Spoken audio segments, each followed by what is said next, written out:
बच्चों नमस्ते। सभी को नमस्कार। कैसे हाल चाल हैं आपके? बताइए। कैसे हाल चाल? सब बढ़िया चल रहा है?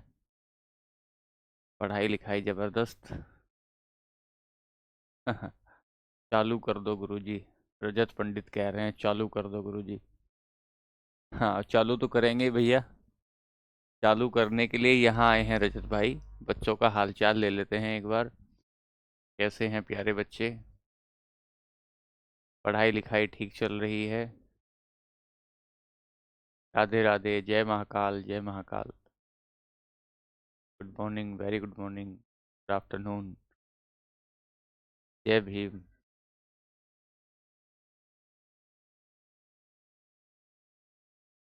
चलिए, अब केमिस्ट्री में ठीक चल रहा है सब? ठीक लग रहा है पढ़ते हुए? कोई दिक्कत तो नहीं आ रही है?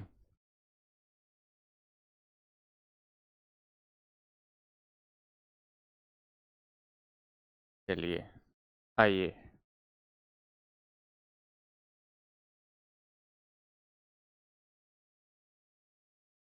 चलिए बच्चों, हम लोग आज अपना इसी में सब टॉपिक 2 शुरू करेंगे। और जो सब टॉपिक 2 होगा, पहले में हमने आपको बताया कि एलिमेंट क्या होता है, तत्व क्या होता है। तत्व से आगे बढ़ेंगे तो आज हम यौगिक की बात करेंगे। तो एक बार मैं आपको बता दूं कि हम लोग पदार्थ का रासायनिक वर्गीकरण पढ़ रहे थे। एक बार मैं आपको वहां ले जाऊं जहां से बात हमने छोड़ी थी। जहां से बात करने का सिलसिला छोड़ा था वहां से थोड़ा आगे चलते हैं कि पदार्थ का रासायनिक वर्गीकरण हम पढ़ रहे थे। Chemical classification of chemical classification of matter पढ़ रहे थे हम लोग। और यहां से आगे निकले थे तो आपने कहा था सर ये शुद्ध और अशुद्ध पदार्थ होता है। आपने कहा था सर इसे शुद्ध प्योर और अशुद्ध इम्प्योर पदार्थ में बांटते हैं। और ये जो शुद्ध पदार्थ था इसे आपने 2 पार्ट में डिवाइड किया था। एक को आपने तत्व कहा था, एलिमेंट कहा था, और एक को आपने यौगिक कहा। The first one is element and second one is compound. इसे आपने कहा था एलिमेंट, ध्यान से सुने अब, और इसे आपने कहा था कंपाउंड। जब आप अशुद्ध पदार्थ को बांटेंगे तो आप इसे कहेंगे कि ये मिश्रण होता है, मिक्सचर होता है। आज की क्लास में हम देखेंगे मिक्सचर को। अभी पढ़ा नहीं रहा हूं, स्ट्रक्चर बता रहा हूं। जहां हमारी बात खत्म हुई थी वहां से आगे बात को लिख रहे हैं। और ये जो मिश्रण होता है ये 2 प्रकार का होता है।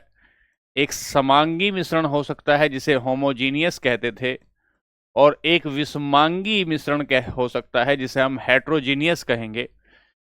कल की क्लास में हम ये पढ़ चुके थे कि एलिमेंट क्या होता है, और आपने ये बताया था कि कण कण में अगर एक जैसा रासायनिक गुण होता है, एक जैसा रासायनिक गुण अगर हो, यानी कि किसी भी तत्व के प्रत्येक परमाणु, जो प्रत्येक उसका एटम होता है वो एक जैसा रासायनिक गुण रखता है, तो उसे हम क्या कह रहे थे?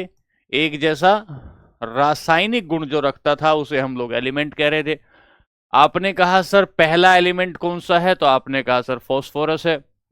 फिर आपने दूसरा बताया, इससे आगे बढ़े तो सर अंतिम एलिमेंट कौन सा है ये आपने देखा। हल्का कौन सा है, भारी कौन सा है ये देखा। फिर आपने कहा कि सर धातु कौन सी पाई जाती है, अधातु कौन सी पाई जाती है, ये देखा। और आज के क्लास में हम इससे आगे बढ़ेंगे और हम बात करेंगे यौगिक की। हम बात करेंगे यौगिक की। जब आप यौगिक की बात करते हैं बच्चों तो ध्यान से पहले सुनना, ध्यान से। यौगिक या कंपाउंड, यौगिक या कंपाउंड, देखो ध्यान से जरा। जब आप यौगिक शब्द यूज कर रहे हैं, हिंदी में देखें एक बार। जो तत्वों के योग से बना, जो तत्वों के योग से बना, ये सामान्य परिभाषा हुई।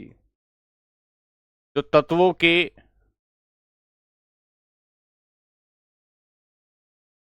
जो एलिमेंट से बना हो, जो तत्वों के योग से बना हो, ये इसकी हिंदी में परिभाषा निकलती है।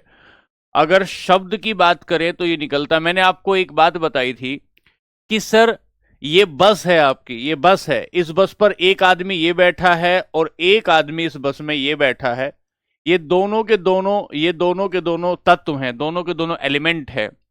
और ये जो एलिमेंट है जब ये आपस में रासायनिक अभिक्रिया करते हैं, केमिकल रिएक्शन करना शुरू कर देते हैं, एक दूसरे का एक्सचेंज कर लेते हैं, अपना number, phone number, email ID और जो भी आईडी होती हैं, तो एक योग बनता है, एक योग बनता है। और ये जो योग बनता है, योग बनता है, फिर ये अकेले की कोई पहचान नहीं रह जाती, अपनी अपनी पहचान खत्म हो जाती है, एक सामूहिक पहचान बनती है।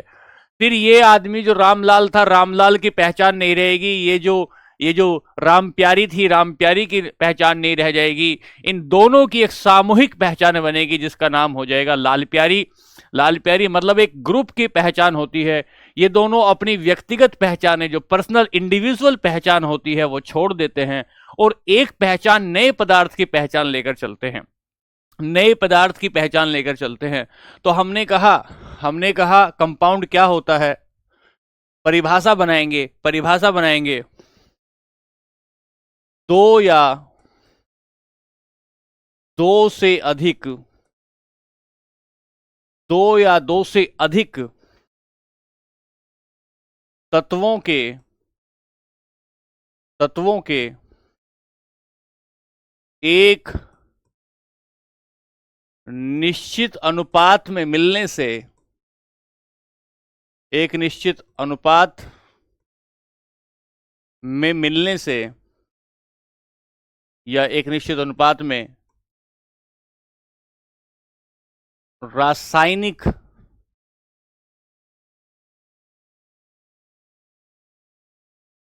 संयोजन से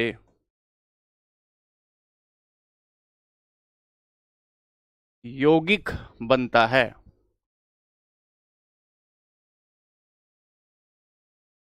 यौगिक बनता है, यौगिक बनता है। ठीक है। उदाहरण लिया कि सर हाइड्रोजन है, ऑक्सीजन है, जब इन्हें 1:8 में मिलाएंगे, 1:8 में मिलाएंगे, तो ये पानी बन जाएगा। अगर ये अनुपात 1:8 ना हो, कोई और अनुपात हो, तो पानी नहीं बनेगा, कुछ भी बन जाएगा, पानी नहीं बनेगा, कुछ भी बन जाएगा। तो हमने कहा उदाहरण लेते हैं इसकी, अभी परिभाषा बनाते हैं अंग्रेजी में, अंग्रेजी में परिभाषा बनाएं।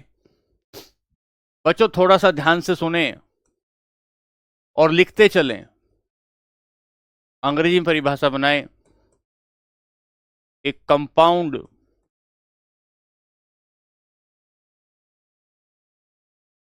formed when two or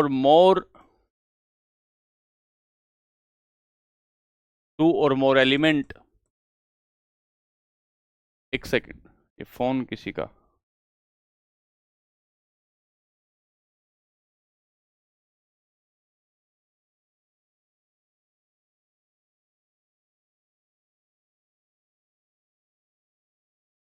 a compound formed when two or more element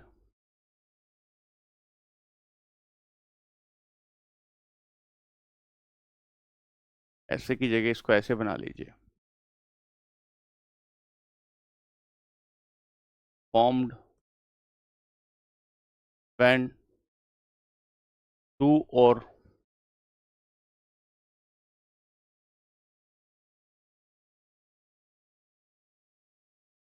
more element, यौगिक when two or more element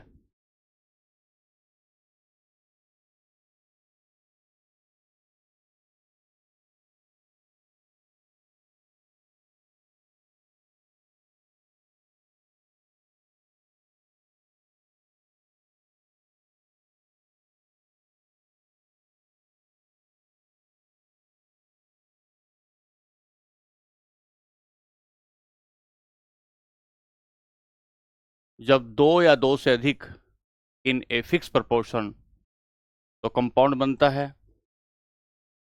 example क्या होगा? H2O हाइड्रोजन और ऑक्सीजन के 1:8 में मिलाने से बनेगा। 1:8 में मिलाने से बनेगा। किसी बच्चे ने पूछा है कि एटम और एलिमेंट में क्या फर्क होता है, तो एटम और एलिमेंट में क्या फर्क होता है? एक एलिमेंट बहुत सारे एटम से मिलकर बनता है, ठीक है। तो अगर मैं कहूं इसका एग्जाम्पल आपको लेना हो, इसकी खास बात क्या होती है? तो मुख्य विशेषताएं क्या होती है? पहली मुख्य विशेषता क्या होती है? नया पदार्थ बनता है।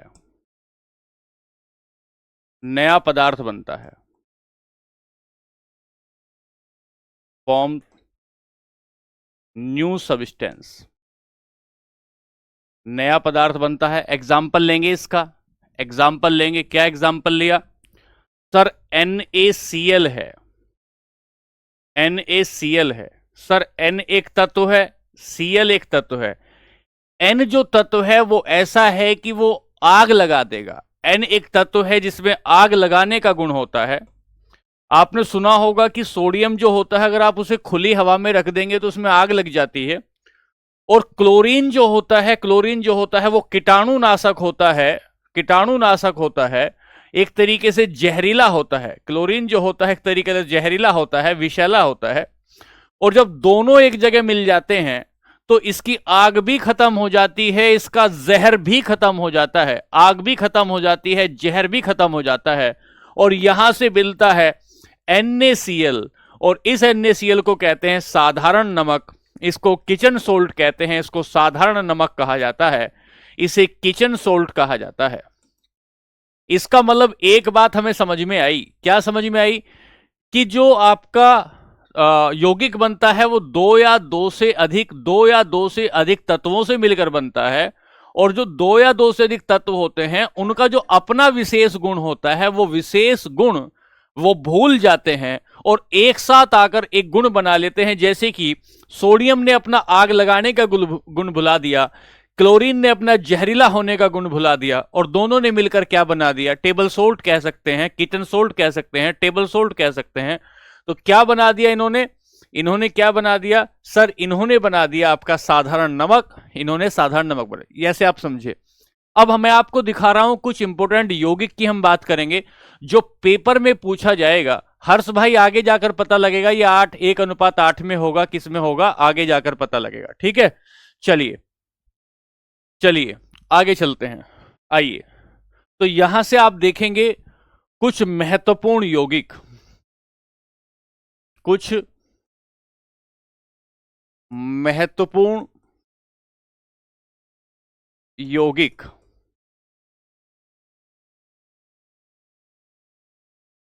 सम इंपोर्टेंट कंपाउंड्स। पहला देखें, पहला हमने लिया जल है। जल क्या है? जल भी तो एक प्रकार का यौगिक है ना। आप जानते ही हैं कि जल एक प्रकार का यौगिक है। कैसे बनता है? H2O से बनता है। सर तत्व क्या हुआ? एक हाइड्रोजन हुआ, एक दूसरा ऑक्सीजन हुआ। हाइड्रोजन और ऑक्सीजन के मिल जाने से एक यौगिक बना जिसे आपने पानी कहा। तो हमने कहा कि इसे जल का हाइड्रोजन ऑक्साइड जो होता है वो उसे हम नाम देते हैं पानी, और पानी का जो अनुपात होता है वो 1:8 में बनता है। तो पहला एग्जाम्पल हुआ कि पानी भी एक प्रकार का यौगिक है जो हाइड्रोजन और ऑक्सीजन के मिलने से बना है। एक बात हो गई। दूसरी बात, सोडियम के यौगिक। फिर हम देखते हैं कि सोडियम के कुछ यौगिक होंगे, उन सोडियम के यौगिकों को हम देखेंगे, कंपाउंड ऑफ सोडियम की बात करेंगे। जब आप कंपाउंड ऑफ सोडियम की बात करेंगे तो यहां देखेंगे पहला है NaCl, जिसका अभी मैंने एग्जाम्पल दिया NaCl का। और ये जो NaCl है जिससे आप सोडियम क्लोराइड कह रहे हैं, तो पेपर पूछेगा पेपर पूछेगा सोडियम क्लोराइड का रासायनिक गुण क्या है। बच्चों ध्यान से सुनते रहना, पेपर में नोट करते रहना। पीडीएफ आपको मिलेगी जरूर, इसकी कोई दिक्कत नहीं, लेकिन आप पेपर में नोट करते जाना, नोट करते जाना। पहला लिखें, क्या लिखा कि जो सोडियम क्लोराइड है, सोडियम क्लोराइड है किस किस से, क्लोरीन के और सोडियम के मिलने से बना है, क्लोरीन के सोडियम के मिलने से बना है। इसे क्या कहते हैं, इसको साधारण नमक कहा जाता है, इसको कॉमन सोल्ट या टेबल सोल्ट कहा जाता है। और ये जो नमक होता है, ये नमक आचार को, मांस आदि को प्रिजर्व करने के लिए बनाया जाता है। आपने देखा होगा कि जब मम्मी आचार डालती है तो एक दो दिन पहले आम के जो टुकड़े होते हैं या मूली के जो टुकड़े होते हैं या गाजर के जो टुकड़े होते हैं, ये इनको नमक लगाकर रख देती है। और जब ये नमक लगाकर रख देती है तो नमक लगाने से इनका सारा पानी बाहर आ जाता है, जिससे इसको खराब ना होने में मदद मिलती है, खराब ना होने में मदद मिलती है। लोकेंद्र कह रहे हैं कि पीपीटी से मत पढ़ाओ भैया, कुछ ये फैक्ट हैं आपको बता देते हैं, फिर वैसे ही पढ़ाएंगे जैसे पढ़ाते आ रहे हैं, ठीक है। चलिए फिर यहां से आगे चलेंगे। अगर हम बात करेंगे इनकी, तो 23 अनुपात 35.5 के अनुपात में जब ये आकर मिलेगा, 23 अनुपात 35.5 के अनुपात में जब आकर मिलेगा तो ये यौगिक बन जाएगा, तो ये कंपाउंड बन जाएगा। दो बात हो गई। यहां से आगे चले तो आपको मिला सोडियम हाइड्रोक्साइड। सोडियम हाइड्रोक्साइड, जब सोडियम हाइड्रोक्साइड की बात आती है तो कास्टिक सोडा कहते हैं। ये जो कास्टिक सोडा है ये इतना खतरनाक होता है कि अगर आपके हाथ पर डाल दिया जाए तो हाथ पर फफोले पड़ जाते हैं। जो आप सर्फ में, साबुन में जो धावन सोडा यूज करते हैं, उस धावन सोडा में कास्टिक सोडा से ही वो बनाया जाता है। तो ये जो आपका कास्टिक सोडा है, इसे पेट्रोलियम की रिफाइनरी में पेट्रोल को रिफाइन करने के लिए इसका यूज किया जाता है, पहली बात। दूसरी बात, कुछ खतरनाक साबुन बनाने के लिए भी इनका प्रयोग करते हैं। तो हमने कहा कि सोडियम हाइड्रोक्साइड भी एक प्रकार का यौगिक है, एक प्रकार का यौगिक है। किस किस से मिलकर बनता है सर? सोडियम और हाइड्रोजन के ऑक्साइड से वो मिलकर ये बनेगा। इसका प्रयोग कहां कहां करेंगे? साबुन बनाने में। और सोडा लाइम एक प्रकार का होता है जो आपका सोडा आगे जाकर बनेगा, वो सब आप देखेंगे इससे बनेगा सोडियम हाइड्रोक्साइड। तो दूसरी बात हो गई। तीसरी बात, यहां से आगे चलेंगे तो आपको मिलेगा सोडियम कार्बोनेट। बहुत खास है, बहुत शानदार है ये, कि सोडियम कार्बोनेट का सूत्र क्या होता है? Na2CO3 इसका सूत्र होता है, Na2CO3 इसका सूत्र होता है। इसे धावन सोडा भी कहते हैं, धोने का सोडा भी कहते हैं। ये वही धावन सोडा है जिसका प्रयोग आप कपड़ों को धोने में करते हैं। तो इसका प्रयोग, आप धावन सोडा का प्रयोग कपड़ों को धोने में किया जाता है, कपड़ों को धोने में किया जाता है। इसका प्रयोग कपड़ों को धोने में, वॉशिंग क्लॉथ्स, कपड़ों को धोने में किया जाता है इसका प्रयोग। दूसरी बात यह होता है, इसका प्रयोग जो होगा साबुन बनाने में, इसका प्रयोग साबुन बनाने में भी किया जाता है, सोप मेकिंग में भी किया जाता है। और तीसरी बात, इसका प्रयोग पानी की कठोरता को कम करने के लिए, पानी की कठोरता को कम करने के लिए, कठोरता को कम करने में भी इसका प्रयोग किया जाता है। क्या करते हैं? डिक्रीज हार्डनेस ऑफ वाटर, पानी की कठोरता को कम करने में भी किया। पानी की कठोरता का मतलब क्या होता है? पानी की कठोरता को करने का मतलब होता है कि पानी जो हार्डनेस है, जैसे आपने कई बार देखा होगा कि एक बाल्टी में जिसमें आप रोज नहाते हैं, रोज पानी भरते हैं, अगर आप उसे साफ नहीं करते तो उसके नीचे एक सफेद सफेद सी परत जम जाती है। ऐसा लगता है कि ये क्या है, ये इसके भीतर कैल्शियम और मैग्नीशियम के सोल्ट बन गए हैं, लवण बन गए हैं। बहुत अच्छा एग्जाम्पल मैं अगर इसका बताऊं, पानी की कठोरता का एग्जाम्पल बताऊं, तो वो जो एक रोड होती है ना, पानी गर्म करने वाली जो रोड होती है, जब आप पानी गर्म करने वाली रोड को देखेंगे, इस रोड को देखेंगे, तो इस रोड में यहां इसके ऊपर एक सफेद रंग की परत जम जाती है, इसके ऊपर एक सफेद रंग की परत जम जाती है, यहां सफेद परत जम जाती है। ये जो सफेद परत होती है, ये बताती है कि पानी के भीतर क्या क्या है पानी के भीतर, मैग्नीशियम और कैल्शियम के जो ऑक्साइड हैं वो किस पर आकर चिपक गए हैं, वो इस रोड के ऊपर आकर चिपक गए हैं। तो ये हार्डनेस है पानी की। इस पानी की हार्डनेस को कम करने के लिए, ताकि वो कपड़ों को बेहतर तरीके से, आसान तरीके से धो सके, साफ कर सके, तो उसे हम क्या कहते हैं, उसे हम पानी की कठोरता कहते हैं। एक एग्जांपल और बताता हूं मैं आपको। कई बार आपने देखा होगा, आप दिल्ली चले गए, दिल्ली जाकर देखा यार बाल चिकट गए हैं, बाल दिल्ली के पानी में साफ नहीं हो रहा है। शरीर को देखा, शरीर में अब भी चिपचिपाहट आ रही है, अब भी चिपचिपाहट आ रही है, उतना बेहतर तरीके से साफ नहीं हुआ। तो अगर आप खाली पानी से शरीर को धोते हैं और फिर साबुन लगाकर शरीर को धोते हैं, तो साबुन पानी की कठोरता को कम करके पूरा का पूरा साफ कर देता है शरीर को। इसे कहते हैं पानी की कठोरता। मेरे साथ साथ आप इसको नोट करते रहिएगा साथ साथ। तो धावन सोडे का सूत्र होगा Na2CO3 और 10H2O।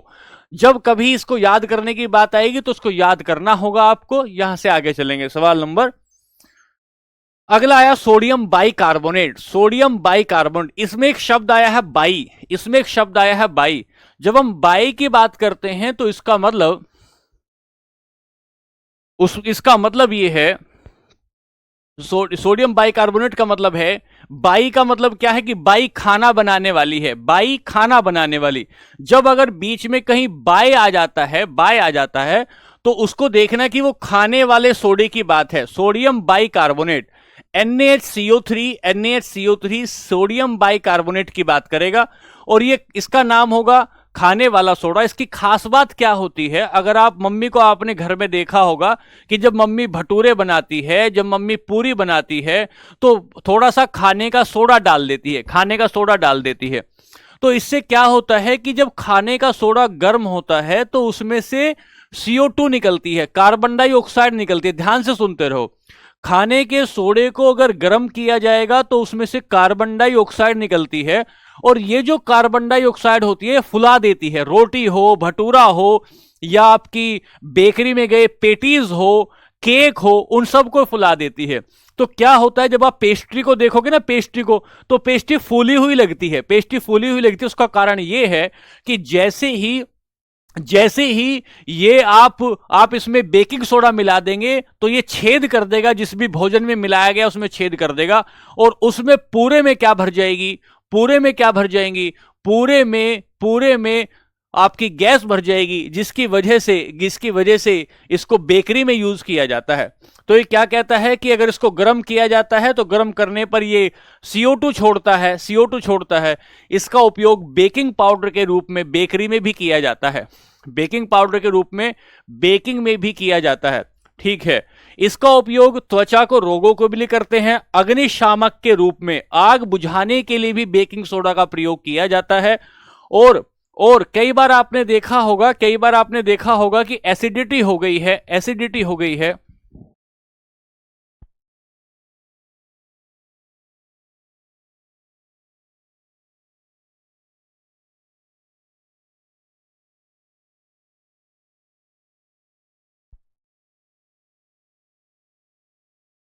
अमन भाई कॉपी पेस्ट मत करो, बार बार कॉपी पेस्ट मत करो। कॉपी पेस्ट करोगे तो आपको तकलीफ हो जाएगी। ठीक है, अब मत करना कॉपी पेस्ट। कोई भी बच्चा कॉपी पेस्ट बार बार ना करे। कोई सवाल है तो प्लीज पूछे, विनम्रता से उसको हम जवाब देंगे। बार बार कॉपी पेस्ट ना करे, ठीक है। तो हमने कहा कि जब हम इसकी बात कर रहे थे, बेकिंग की, खाने वाले सोडे की बात कर रहे थे, तो सर जब कभी एसिडिटी होती है, पेट में कभी एसिडिटी होती है, तो हम इनो ले लेते हैं। जब हम इनो लेते हैं तो उस इनो में भी बेकिंग सोडा का प्रयोग किया जाता है। और ये जो बेकिंग सोडा है, इस बेकिंग सोडा से एसिडिटी कम होती है, क्योंकि इसकी जो प्रकृति होती है वो बेस प्रकृति होती है, और बेस प्रकृति होने की एसिडिटी को कम कर देता है। यहां से आगे बढ़ेंगे, सोडियम पेरोक्साइड। जब हम सोडियम पेरोक्साइड की बात करते हैं तो सोडियम पेरोक्साइड का मतलब है Na2O2। सर ये क्या है? सोडियम और ऑक्सीजन दो अलग अलग तत्व हुए, दो अलग अलग तत्वों के मिलने से क्या बना है, सोडियम पेरोक्साइड बना। और ये जो सोडियम पेरोक्साइड बना, इसका यूज कहां किया जाता है, आपने घरों में देखा होगा कि, या ऑफिसेज में देखा होगा कई जगह, या कार में हम लोग अपने एक छोटा सा हम लोग एक डब्बी टांग के रखते हैं एयर प्यूरिफायर के रूप में। तो इसका जो यूज होता है वो एयर प्यूरिफायर के रूप में होता है, हवा को साफ करने के रूप में सोडियम पेरोक्साइड का यूज होता है हवा को साफ करने के रूप में। एक बात हो गई। और दूसरी बात होती है कि रेशम को सफाई करने के लिए, रेशम की ऊन की सफाई करने के लिए भी किसका प्रयोग होता है, सोडियम पेरोक्साइड का यूज होता है। रेशम ऊन आदि की सफाई करने के लिए ब्लीचिंग का मतलब होता है उनके कलर को हटा देना। उसके कलर को हटा देना, उसको साफ कर देना, इसे ब्लीचिंग कहते हैं। तो हमने कहा सोडियम पेरोक्साइड भी एक प्रकार का यौगिक है जो सोडियम और ऑक्सीजन के मिलने से बनता है, और इसका जो प्रयोग होता है वो हम घरों में हवा को साफ करने के लिए, ऑफिस में हवा को साफ करने के लिए, कई बार गाड़ियों में हम जैसे ओडोनिल वगैरह लगाते हैं ना, ऐसे ओडोनिल वगैरह लगा देते हैं ऐसे सफाई करने के लिए। इस तरीके से भी हम इसका प्रयोग करते हैं, सोडियम पेरोक्साइड का प्रयोग करते हैं। यहां से आगे चलेंगे, एक शब्द मिलेगा सोडियम नाइट्रेट। सोडियम और नाइट्रोजन के मिलने से बनेगा एक यौगिक जिसे कहते हैं सोडियम नाइट्रेट। ये जो सोडियम नाइट्रेट होगा इसे चिली साल्ट पीटर कहते हैं। ये जो चिली साल्ट पीटर है, आपने अपने भूगोल में पढ़ा होगा कि ये साउथ अफ्रीका है। इस साउथ अफ्रीका में ये जो एक देश है, इस देश का नाम चिली है। और ये जो साल्ट पीटर है, साल्ट पीटर का मतलब होता है गुफाओं में मिलने वाला नमक। तो चिली साल्ट पीटर नाम पड़ गया Na2 का। और इसका जो यूज किया जाता है वो उर्वरक बनाने में, फर्टिलाइजर बनाने में इसका प्रयोग करते हैं। आपसे पेपर वाला पूछेगा कि चिली साल्ट पीटर का फॉर्मूला क्या होता है, निम्नलिखित में से चिली साल्ट पीटर को पहचानिए। तो आपको पहचानना होगा कि चिली साल्ट पीटर क्या है। तो हम बताएंगे कि सर चिली तो नाम जो आया है वो अफ्रीका के चिली शब्द से आया है, और साल्ट पीटर का मतलब होता है गुफाओं में मिलने वाला एक पदार्थ, एक ऐसा मटेरियल जो गुफाओं में मिलता है, और उसे हम, इससे बनता क्या है, इससे फर्टिलाइजर बनता है, उर्वरक बनता है। कुछ बच्चे ये कह रहे हैं लिख के पढ़ाओ। भैया लिख के ही पढ़ाऊंगा, 3-4 फैक्ट है इनके लिखवा रहा हूं, उसके बाद लिख के ही पढ़ाऊंगा, चिंता ना करें, सारी बातें एक बातें लिख के पढ़ाऊंगा, बेफिक्र रहे, ठीक है। आगे कैल्शियम के यौगिकों की बात करेंगे तो पहला कैल्शियम का जो कंपाउंड होगा उसे COA कहते हैं, कैल्शियम ऑक्साइड कहते हैं। कैल्शियम जो ऑक्साइड होता है उसे ही क्विक लाइम भी कहते हैं। ये कैल्शियम ऑक्साइड क्या है, वो जो आप चूना देखते हैं ना, घर में कली करने के लिए आता है, बुझे हुए चूने से पहले जब तक आप उसको पानी में नहीं डालते तब तक आप उसे कैल्शियम ऑक्साइड कहते हैं। और कैल्शियम ऑक्साइड में जब पानी मिला देंगे तो उसे कैल्शियम का हाइड्रोक्साइड कहा जाएगा। लेकिन मैं कह रहा हूं कि कैल्शियम ऑक्साइड का फॉर्मूला क्या है, कैल्शियम ऑक्साइड COA कहते हैं। इसे क्विक लाइम भी कहते हैं, चूना भी कहते हैं। और जैसे ही जल में डालते हैं, कभी आपने देखा होगा कि कली करने वाला जो आदमी होता है वो आप जैसे ही पानी में डालता है उसमें आग लगना शुरू हो जाती है। इसका प्रयोग हम लोग डिसइंफेक्ट करने के लिए भी करते हैं। कई बार आपने देखा कि खेतों में कहीं इसको चूने को डाल दिया जाता है, तो रोगाणुनाशी के रूप में भी इसका प्रयोग करते हैं। कैल्शियम का हाइड्रोक्साइड, ये जो कैल्शियम का हाइड्रोक्साइड है इसे बुझा हुआ चूना कहते हैं। जब पानी में डाल देते हैं तो पानी में डाल देने के बाद इसे हम कहेंगे, इसे बुझा हुआ चूना कहते हैं। दीवार पर सफेदी करने के लिए इसका प्रयोग किया जाता है। दूसरी बात है एसिडिटी कम करने के लिए, अगर किसी जमीन में, जैसे कई बार हम बहुत ज्यादा किसी क्षेत्रों में बहुत ज्यादा सिंचाई कर देते हैं, तो सिंचाई करने के बाद क्या होता है कि उसके क्षार बेस घुलकर मिट्टी के निचले वाली सतहों में चले जाते हैं, और जमीन की मिट्टी की जो ऊपर वाली सतह है वो एसिडिक हो जाती है, अम्लीय हो जाती है। तो ये जो अम्लीय सतह है, जो ऊपर वाली सतह है, इस ऊपर वाली सतह को, ऊपर वाली लेयर को, इसकी अम्लीयता, इसकी एसिडिटी कम कम करने के लिए हम किसका प्रयोग करते हैं? बुझे हुए चूने का प्रयोग कर लेते हैं। ठीक है, फिर पान मसाला, तंबाकू आदि में भी हम क्या करते हैं? पान मसाला, तंबाकू आदि में भी हम इसका प्रयोग कर लेते हैं। आगे चलें, प्लास्टर ऑफ पेरिस का फॉर्मूला आपसे पूछेगा, CaSO4 1H2O, CaSO4 1H2O आपसे इसका फॉर्मूला पूछेगा, 2-4 बार देखेंगे, याद हो जाएगा। और ये खिलौने, मूर्ति बनाने में इसका प्रयोग किया जाता है। यहां से आगे चलेंगे, एक कैल्शियम कार्बोनेट होता है, और जो कैल्शियम कार्बोनेट है उसका प्रयोग हम चूना, सीमेंट, धावन सोडा में करते हैं। ठीक है, तो ये देखो ध्यान से, पीछे मैं कह रहा हूं, यहां से मैं चला था कैल्शियम के हाइड्रोक्साइड पर। कैल्शियम का यौगिक है, इसको हमने CO कहा। इसे जल में घोलने पर हीट पैदा होती है। जब इसे पानी में डालोगे कैल्शियम ऑक्साइड को, तो ये कैल्शियम हाइड्रोक्साइड बन जाएगा, जिसे बुझा हुआ चूना कहेंगे, जो दीवारों पर सफेदी करने में काम आएगा। यहां से आगे चलेंगे तो प्लास्टर ऑफ पेरिस होगा। ये जिप्सम का ही एक रूप होता है। जो जिप्सम आपने सुना होगा कि सीमेंट में जिप्सम मिलाते हैं, वो इसका प्रयोग होता है। तो प्लास्टर ऑफ पेरिस का फॉर्मूला ये, और इसको टूटी हड्डियों को जोड़ने के लिए प्लास्टर में इसका प्रयोग करते हैं। फिर यहां से आए तो मैग्नीशियम के यौगिकों में आपको एक यौगिक ध्यान रखना है, जिसका नाम मैग्नीशियम हाइड्रोक्साइड है। इसे मिल्क ऑफ मैग्नीशिया भी कहा जाता है, मिल्क ऑफ मैग्नीशिया भी कहा जाता है। जैसे बहुत सारे एंटीसिड होते हैं ना, जो पेट की एसिडिटी को कम करने के लिए यूज किया जाते हैं। ये रीतिक सब हम आगे फार्मूला पढ़ेंगे। अभी क्योंकि बेसिक से आपको कुछ बातें बतानी थी, इसलिए लिख दिया गया, आगे सारी बातें पढ़ेंगे। तो हम लिखेंगे पेट की एसिडिटी को कम करने के लिए इसका प्रयोग करते हैं। क्यों प्रयोग करते हैं? जो बहुत सारे एंटी एसिड होते हैं पेट की एसिडिटी को कम करने के लिए, उनमें मिल्क ऑफ मैग्नीशिया भी मिला होता है। कॉपर के यौगिक में आएंगे तो पहला होगा कॉपर सल्फेट, और ये जो कॉपर सल्फेट होगा इसे नीला थोता भी कहा जाता है, नीला थोता कहा जाता है। इसका उपयोग रंग बनाने के लिए करते हैं। कॉपर के यौगिक की बात आ गई, कॉपर के यौगिक की। भैया मैं कुछ इंपोर्टेंट कंपाउंड पढ़ा रहा हूं कि कुछ खास, क्योंकि मैं यौगिक पे आया था। यौगिक कैसे बने मैंने वो बताया, मोहित गुप्ता। और यौगिक बनाने के बाद मैंने आपसे कहा कि कुछ खास यौगिक ये हो सकते हैं, कुछ खास यौगिक ये हो सकते हैं। फिर यहां से आगे बढ़े तो जिंक के कुछ कंपाउंड हैं। जिंक जब सल्फर के साथ आपका क्या करते हैं, रासायनिक अभिक्रिया करेगा, तो वो जिंक सल्फेट बनेगा। और जिंक सल्फेट का जो फॉर्मूला होगा ZnSO4H2 के साथ बनेगा। ठीक है, और उसे सफेद थोता कहते हैं, व्हाइट विट्रोल कहा जाता है। तो जिंक सल्फेट को सफेद थोता कहा जाता है। दो बात हो गई।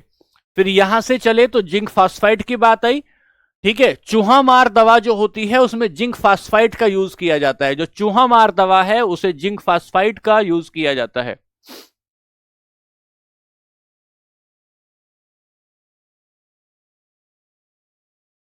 बच्चों ये PDF आपको मिल जाएगी, ये PDF आपको मिल जाएगी, है ना। बाकी मैं अभी लिख के पढ़ाऊंगा। हाँ ठीक है, तो जिंक फास्फाइड है, इसका यूज हम चूहा मार दवा में करते हैं। कुछ और यौगिक हैं, उन यौगिकों में से एक यौगिक मिलेगा कार्बन डाइऑक्साइड। जो ये जो CO2 होता है, कार्बन और ऑक्सीजन के मिल जाने से, कार्बन और ऑक्सीजन, कार्बन एक तत्व है, ऑक्सीजन एक तत्व है, तो कार्बन और ऑक्सीजन के तत्व के मिल जाने से CO2 कार्बन डाइऑक्साइड निकलता है। ये जो कार्बन डाइऑक्साइड होती है, ये एक भारी गैस होती है, भारी गैस होती है।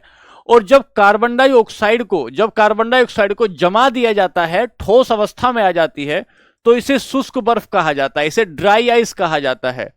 इसे शुष्क बर्फ या इसे ड्राई आइस कहा जाता है जब ये जमी हुई अवस्था में आ जाती है। तो ड्राई आइस किसे कहते हैं, ये पेपर में कई बार सवाल आया है। और ये जो पेपर में सवाल आया है कि ड्राई आइस किसे कहते हैं, तो हम कहते हैं कि ड्राई आइस कहा जाता है, CO2 को ड्राई आइस कहा जाता है। यहां से आगे बढ़े, एक होती है कार्बन मोनोऑक्साइड। ये जो कार्बन मोनोऑक्साइड होती है, इसे ही दम घोटू गैस कहते हैं, दम घोटू गैस कहते हैं। सर आपने सुना होगा कि कई बार जो है, ये PDF आपको मिल जाएगी, आपको नोट नहीं करना है। PDF आपको मिल जाएगी, बस देखना है आपको, नोट थोड़ी करना है। ठीक है, तो आपने देखा होगा कि घर के बहुत सारे लोग क्या हुए, घर के बहुत सारे लोग अंगीठी जलाकर सो गए, और अंगीठी जलाकर सो गए तो उसमें कोयला या जो आपको कोयला या जो आपके जो उपला था वो पूरे तरीके से नहीं जल पाया, और जब वो पूरे तरीके से नहीं जल पाया तो उससे उससे जो है कार्बन मोनोऑक्साइड गैस निकली। कार्बन मोनोऑक्साइड गैस क्या होती है, ये शरीर में जाने के बाद हीमोग्लोबिन के साथ प्रतिक्रिया बहुत तेजी से करती है और ऑक्सीजन को ले जाने की क्षमता को कम कर देती है। हीमोग्लोबिन हमारे शरीर में क्या करता है, हीमोग्लोबिन एक प्रकार का प्रोटीन है, वो शरीर में ऑक्सीजन की पूर्ति करता है, शरीर में ऑक्सीजन की पूर्ति करता है। तो कार्बन मोनोऑक्साइड क्या करती है कि कार्बन मोनोऑक्साइड एक गैस है जो शरीर में ऑक्सीजन की मात्रा को कम कर देती है और आदमी की मौत हो जाती है, आदमी की मौत हो जाती है। ठीक है सर, यहां तक हमने पढ़ा। अब हम आपको पढ़ा रहे थे, आइए हम आपको पढ़ा रहे थे वर्गीकरण। हमने आपको पढ़ाया था वर्गीकरण, पदार्थ का वर्गीकरण। और जब हम पदार्थ का वर्गीकरण कर रहे थे, रासायनिक वर्गीकरण कर रहे थे, केमिकल क्लासिफिकेशन कर रहे थे, रासायनिक वर्गीकरण, तो इस रासायनिक वर्गीकरण को हमने दो पार्ट में डिवाइड किया। एक को आपने शुद्ध पदार्थ में, जिसे आपने प्योर कहा, एक को आप अशुद्ध पदार्थ कह रहे थे, जिसे इम्प्योर कहा। तो इसे प्योर मैटर में बांटा, इसे इम्प्योर मैटर में बांटा। प्योर मैटर में आपने तत्व देखा, कल की क्लास में आपने बहुत सारे तत्व देख लिए, इसे आपने एलिमेंट कहा। और इसके बाद आपने यौगिक देखे, इसके बाद आपने यौगिक देखे, और ये जो यौगिक हैं इन्हें आपने कंपाउंड कहा। और आज की क्लास में आपने कुछ मोस्ट इंपोर्टेंट यौगिक देख लिए, उनको आपको क्या करना है, बार बार रिवाइज करना है। अब चलते हैं यहां से आगे, अब हम लोग इस तरफ चलेंगे, इंप्योर मैटर की तरफ बढ़ेंगे। ठीक है, आइए समझते हैं। मैं आपको वैसे ही पढ़ाऊंगा जैसे पढ़ाता आ रहा हूं, चिंता ना करें, आप मेरी बात को समझ नहीं रहे हैं। इंप्योर मैटर पर आते हैं, तो लिखें इंप्योर मैटर,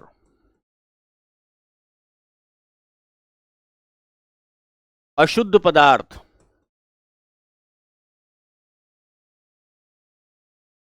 अशुद्ध पदार्थ। रासायनिक वर्गीकरण में पढ़ेंगे कि इंप्योर मैटर या अशुद्ध पदार्थ। अब यहां से पढ़ना शुरू करेंगे, यहां से मैं आपको पढ़ा रहा हूं इंप्योर मैटर या अशुद्ध पदार्थ।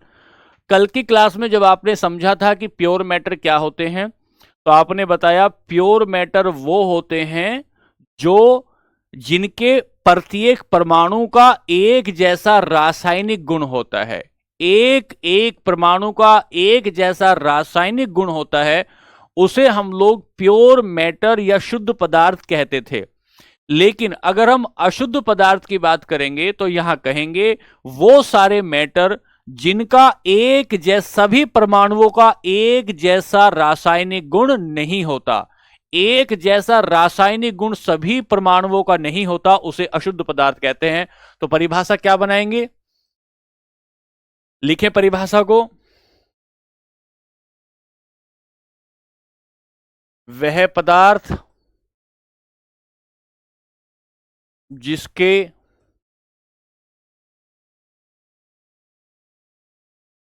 सभी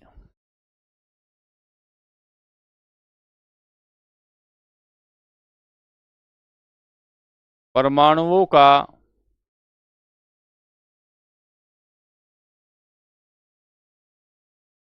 रासायनिक गुण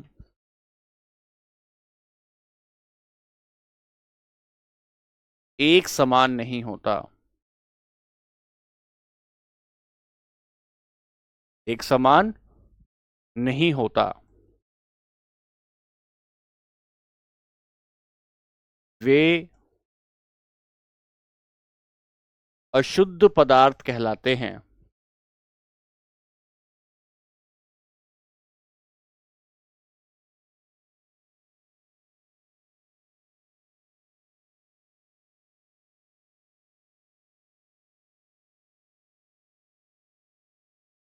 अशुद्ध पदार्थ कहलाते हैं, लिखें ध्यान से, शुरू कर रहे हैं, परिभाषा लिखें ध्यान से, शुरू कर रहे हैं बच्चों।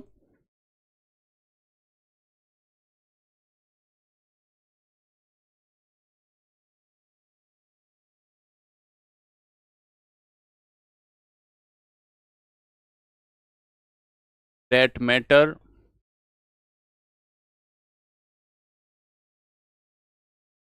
which is made up of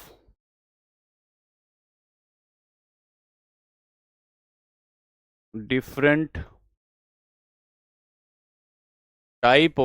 different type of particles is called impure matter.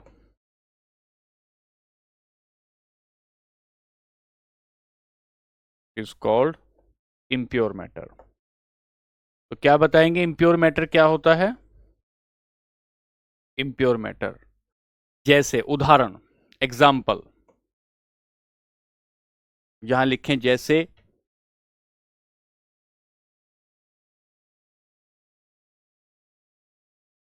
मिश्रण।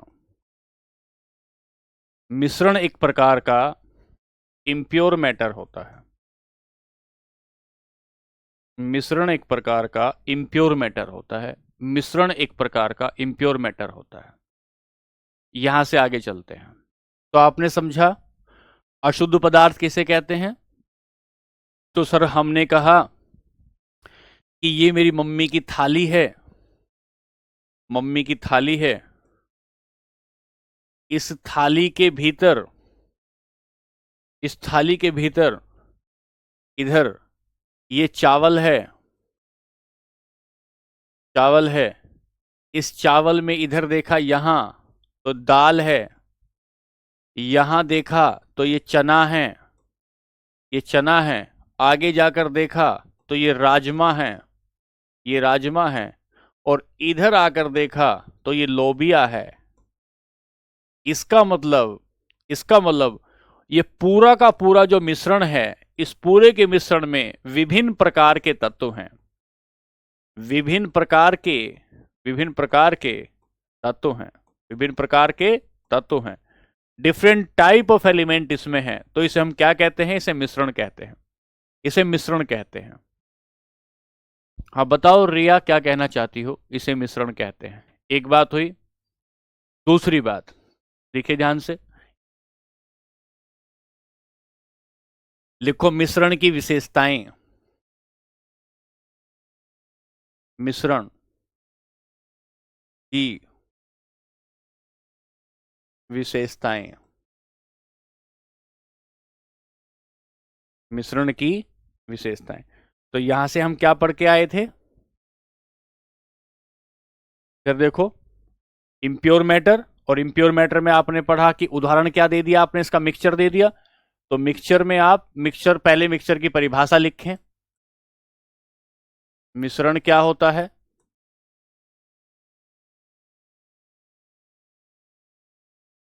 मिश्रण क्या होता है?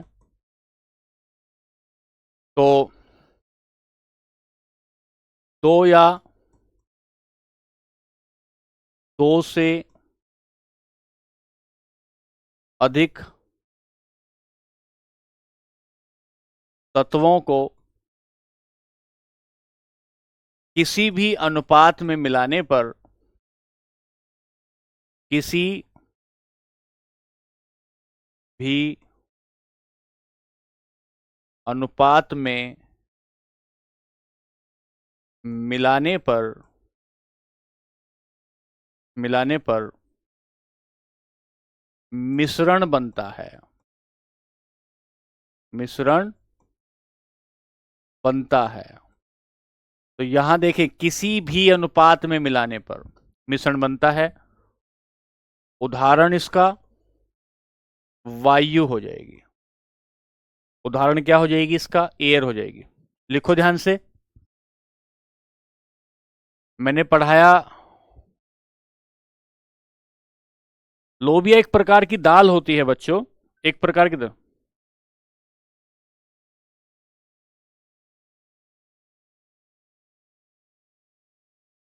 formed by two or more substance formed by two or more substance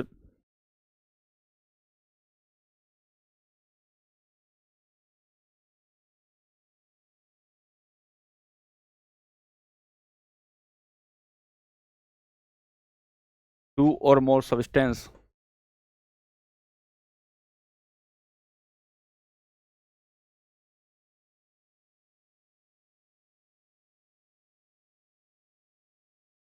in any proportion।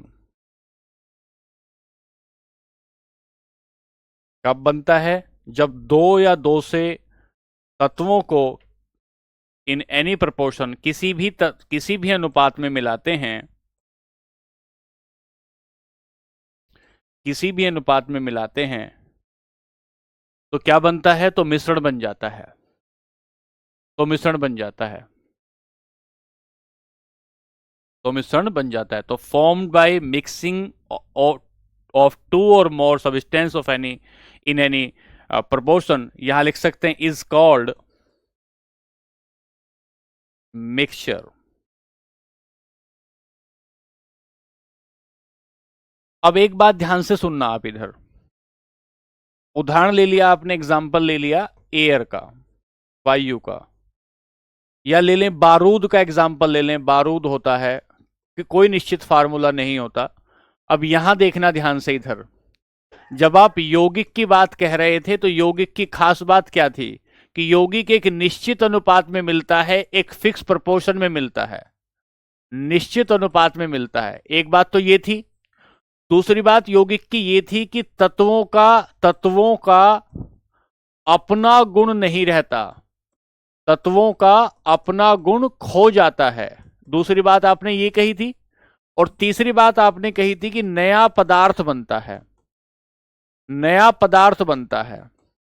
जब हमने कल बताई थी ना, नया पदार्थ बनता है, तो तत्वों का अपना मूल गुण नहीं रहता। यह बात हमने यौगिक के बारे में की थी कल की क्लास में, अभी अभी की क्लास में अभी बताया। अब हम यौगिक की तुलना, कंपाउंड की तुलना हम मिक्सचर से यदि करेंगे, मिक्सचर से यदि करेंगे तो देखना मिक्सचर की खास बात क्या होती है।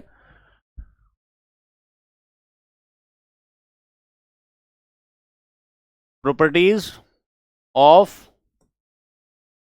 मिक्सचर, मिश्रण की खास बात क्या होती है? मिश्रण की विशेषताएं देखें क्या क्या होती हैं। मिश्रण की विशेषताएं, पहली विशेषता क्या होती है बताओ? क्या कोई नया पदार्थ बनता है? क्या कोई नया पदार्थ बनता है?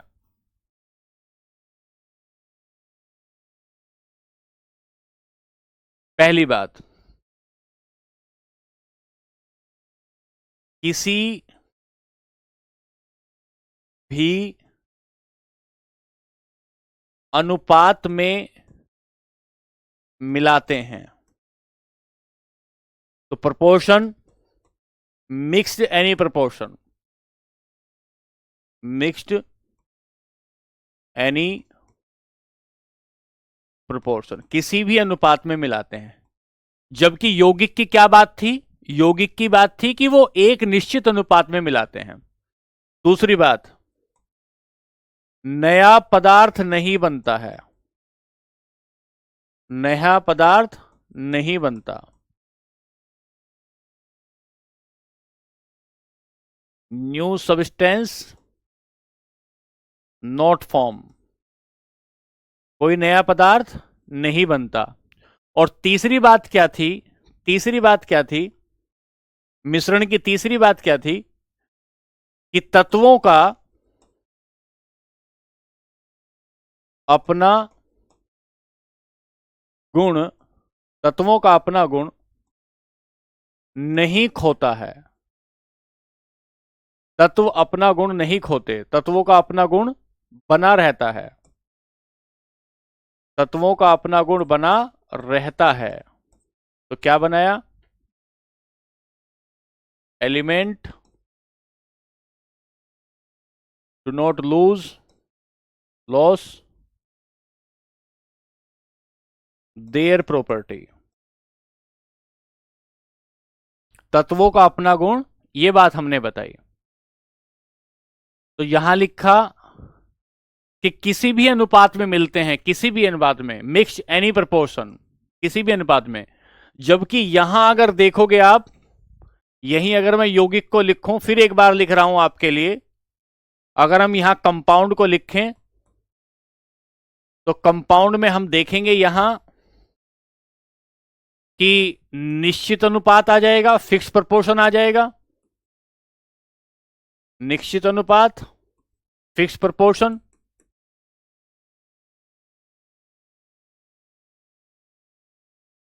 अच्छा, फिर यहां आएगा नया पदार्थ बनता है,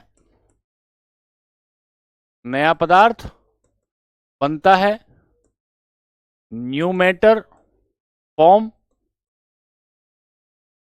और यहां तीसरी बात क्या थी यौगिक की, कि अपना गुण खो देते हैं, तत्व अपना गुण खो देते हैं, तो लॉस देयर प्रॉपर्टी आइडेंटिटी। क्या आपको समझ में आया कि, और यहां हमने कहा नहीं को कहां हटाएं, किसी कोई नया पदार्थ नहीं बनता, नया पदार्थ नहीं बनता, तत्वों का अपना गुण नहीं बना रहता। अच्छा अच्छा, तत्वों का अपना गुण बना रहता है, अपना गुण बना रहता है। ठीक है, ये बात क्लियर हुई क्या आपको?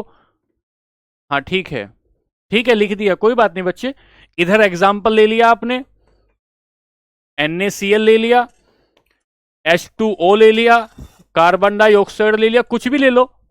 और इधर एग्जाम्पल ले लेंगे तो एयर ले लीजिए, फिलहाल के लिए एयर ले लीजिए, या सोल्ट एंड वाटर ले लीजिए। ऐसा कोई भी एग्जाम्पल ले लें, ऐसा कोई भी एग्जाम्पल ले लें। ठीक है, पूरा समझ में आ गया? चलूं आगे? समझ में आया? अब यहां से आगे चलता हूं मैं, एक बार देखना जरा।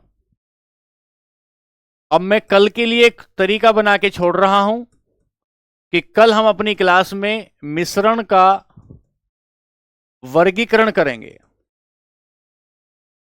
मिश्रण का वर्गीकरण करेंगे, क्लासिफिकेशन ऑफ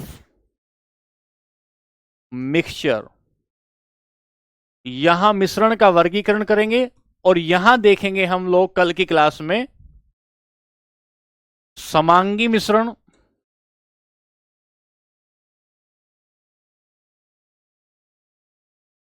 और विषमांगी मिश्रण।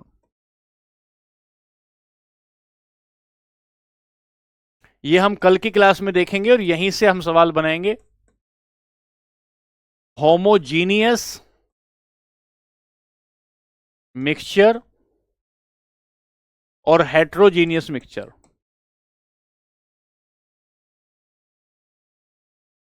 हेट्रोजीनियस मिक्सचर, ये हम लोग कल की क्लास में देखेंगे।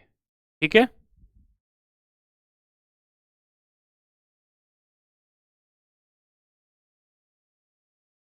अब यहां देखिए, आज की क्लास में हमने क्या पढ़ा, 2 मिनट में देखिए मैं आपको क्या पढ़ाने आया था। आपसे मेरा निवेदन ये है कि पहले कुछ पढ़ा करें, पहले कुछ समझा करें, उसी के बाद लिखें कि सर समझ में नहीं आया या समझ में आया है। 2 मिनट धैर्य रखें, बिना धैर्य के बाद बगैर नहीं पढ़ पाएंगे। तो मैंने कुछ महत्वपूर्ण यौगिक आज पढ़ाने की कोशिश की, उनकी पीडीएफ मैंने ये आपको दी, कुछ महत्वपूर्ण यौगिक इसलिए बनाई कुछ पीडीएफ ताकि टाइम आपको कम लग जाए। ठीक है, फिर यहां से आगे बढ़ा, ये यौगिक पढ़ा दिए। यौगिक पढ़ाने के बाद मैंने बताया कि सर वर्गीकरण जो होता है वो शुद्ध और अशुद्ध में होता है, तो तत्व बताया, तत्व के बाद यौगिक बता दिया पूरा। यौगिक बताने के बाद हमने कहा कि अशुद्ध पदार्थ पढ़ेंगे। अशुद्ध पदार्थ क्या होता है? जिनके रासायनिक गुण एक समान नहीं होते हैं। और अशुद्ध पदार्थों में हमने पहला लिया मिश्रण होता है। और ये जो मिश्रण है, मिश्रण है, मिश्रण में नया पदार्थ नहीं बनता है मनीष, नहीं बनता है भाई। मिश्रण बढ़ाया, और मिश्रण को कल, ये मिश्रण के क्या क्या गुण होते हैं, मिश्रण का यौगिक से हमने कंपैरिजन कर लिया कि मिश्रण का यौगिक से क्या कंपैरिजन होता है, ये देख लिया। और ये देखने के बाद हम पढ़े कि मिश्रण का वर्गीकरण कल की क्लास में हम समांगी और विषमांगी मिश्रण को पढ़ेंगे।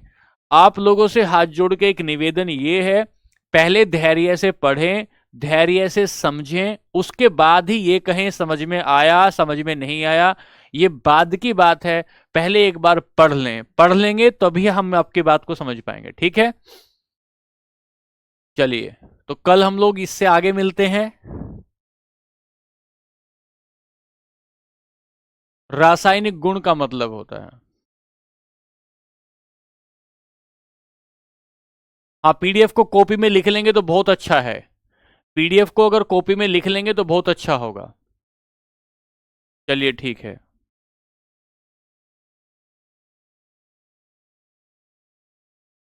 आज के लिए नमस्कार, खुश रहिए, आनंदित रहिए, धन्यवाद।